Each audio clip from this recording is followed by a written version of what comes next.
Dans 2 Samuel 6 du verset 6 à 7, au moment où David, devenu roi d'Israël, décida de ramener l'arche de Dieu, voilà, à Jérusalem, dans la tente qu'il avait dressée chez lui, afin que ce fût le signe que Dieu habita au milieu de son peuple.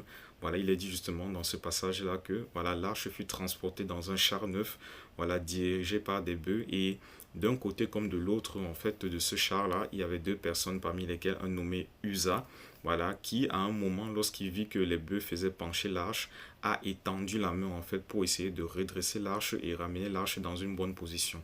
L'Écriture dit que la colère de l'Éternel s'enflamma contre lui et Dieu le frappa, il mourut sur place à côté de l'arche. Dans 1 Chronique 13 du verset 9 à 10, il est précisé là-bas, voilà, que Dieu le frappa parce qu'il étendit la main sur l'arche. Voilà, à cause de son geste.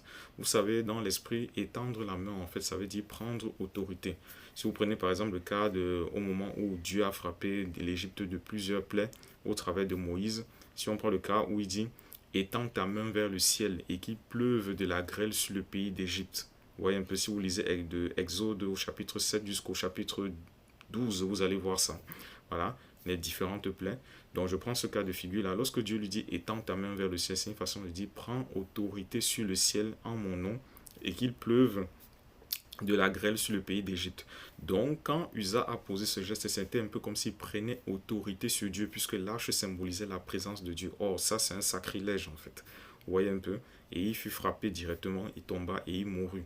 Vous voyez un peu? Donc, c'était pour dire que son acte, en fait, peut-être il en était ignorant, on ne sait pas, ou peut-être il l'a fait sciemment, on ne le sait pas, mais cela a été écrit pour notre instruction afin que nous respections toujours l'autorité du Seigneur et qu'il y ait toujours une sainte crainte de Dieu, dans le sens où non pas qu'on ait peur de lui, mais qu'on reconnaisse qu'il est au-dessus de toute chose, voilà, et que c'est nous qui devons tourner les regards vers lui et dépendre de lui en fait. C'est nous qui avons besoin de son secours.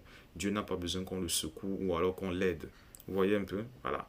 Et je veux faire une différence entre cette situation-là, parce que avant cette situation-là, nulle part, à mon sens, dans l'écriture, il n'est dit que Usa était quelqu'un de méchant, ou bien il s'est mal comporté, ou il avait des comportements contraires à la loi. Au contraire, on peut voir que s'il était d'un côté du char transportant l'arche, ça veut dire que lui-même, il s'alignait sur la vision du roi David, voulant ramener l'arche, en fait, en signe de présence de Dieu au milieu de son peuple. Mais regardez le jugement qu'il a subi, en fait. Parce que, et il faut aussi comprendre que Usa, voilà, ne faisait pas partie des sacrificateurs. Vous voyez un peu, parce que c'était les sacrificateurs qui avaient été requis par l'Éternel conformément à sa loi, en fait, pour porter l'arche. Et même parmi ces sacrificateurs-là de la tribu de Lévi, il y avait une famille qui avait été consacrée, voilà, sanctifiée pour porter l'arche.